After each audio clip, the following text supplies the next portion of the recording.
It comes at a time, and often only with a few weeks ahead of you, that you're supposed to pay so much on such and such day, on maturity day, and you don't have it. You don't have it. Now, under those circumstances, what do? You don't talk development. You don't talk development. You talk honoring your debt. So the fund says, if you want to borrow from me, because I'm the only money, I'm the lender of the last resort now to you. Technically, the lender of the last resort. Nobody else is in the market. I am. So you listen. You're going to borrow from me, you have to prove to me that you can pay me back at least. Now show me the policies which would generate the foreign exchange to such an extent that you can pay me back. You can't say I'm going to build bridges with you. How are you going to sell your bridges? How much income will it generate? So all those fiscal consolidation and corrections are post-crisis, when the debt becomes the dominant issue. From the IMF. From the IMF, when they didn't loan the country that Yes. the lowest GDP and they came in a few years to eventually they know they're going to be implementing the economic stabilization program I understand. in that country. And that's, for example, I think it was I remember studying this in contemporary anthropology, example of Haiti, how it destroyed the domestic industry in Haiti, the stabilization program of rice, I think. And then they became the largest importer of rice from the United States as a result of that program.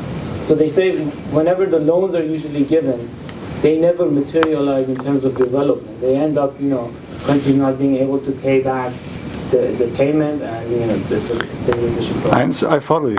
Let me explain, at least elaborate a little bit about the mechanism. I don't know about the rice situation in Haiti, but the idea of a fund-supported stabilization policy is to reconnect the country, which is no longer credible, back to the world economic system and the international financial system. In other words, it's trying to make it credible so other players who are in development business can then get in. IMF is not in development business. There is a World Bank, there are regional, as you know, institutions elsewhere, and there are major banks who are big investors in these countries. But before any one of them would lend and get into the development business and do something about the rights, the country itself has to be credible enough to borrow. For that, it has to have a stabilization policy with the IMF and the ability to repay the fund. That becomes a test of credibility. Then you can go to the World Bank and say, by the way, I have a rice problem. The IMF money is not for the rice problem. Very good. Mary, the last question.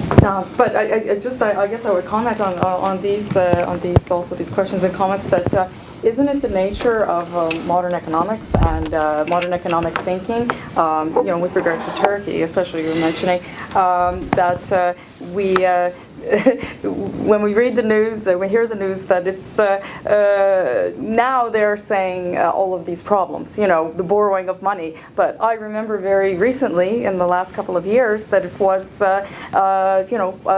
Turkey's like one of the BRIC countries. Especially in the West, in the United States, so much positive rhetoric coming out about how they were modernizing and their economy is like going to be up there in the Western standard. But I myself was skeptical. I've lived there for 7 years, and I know I knew what was going on. And we talked about neoliberalism. These are very potential for disaster. If we look at what happened in Russia. You put it absolutely correctly, at least from my perspective, because, as you know, especially amongst banks, you have what is called a herd mentality. Somebody gets in there and makes money in Argentina, 10 of them follow.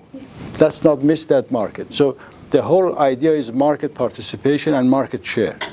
I'm increasing. If you're managing an emerging market fund, then you say, where is my Turkish portfolio? Otherwise, I'll be behind my competitors. So you all rush in there. You rush in Argentina. You end up over-lending to them, and then you have another herd mentality of everybody getting out at the same time. That's exactly what's happening to them. And I think ultimately, the example I gave you is about that. How many malls do you need, shopping malls in Istanbul? The first one is going to make money, but the 50th is not going to be able to pay his debt.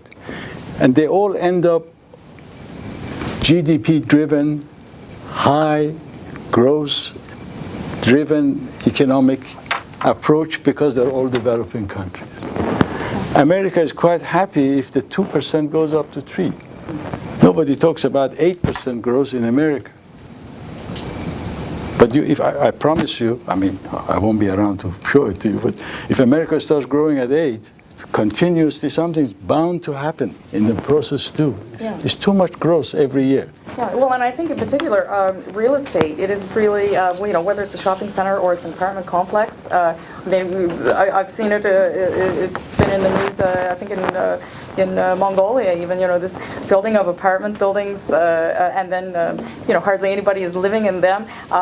This is, I think, a problem. Even here in Toronto, we have it to a certain extent. I think this city is under construction again, as I see it around. Oh, yeah. Well, please join me to thank Mr. Mehran for coming to our class. Thank you. We have to have you come back in other sessions too. This has been the best session in the class that we have had. Also, I just wanted to let you know that tomorrow at 4, we have a reception in our seminar room at 4 o'clock. If you're around, please come. If you're around and you have a friend, bring a friend. And then at 6, Mr. Mehran will be giving a talk on the topic of the book that he has just published, The Goals and Policies of the Central Bank of Iran, 1960 to 1979, right on the eve of the Iranian Revolution. Thank you again. Thank you very much. Thank you.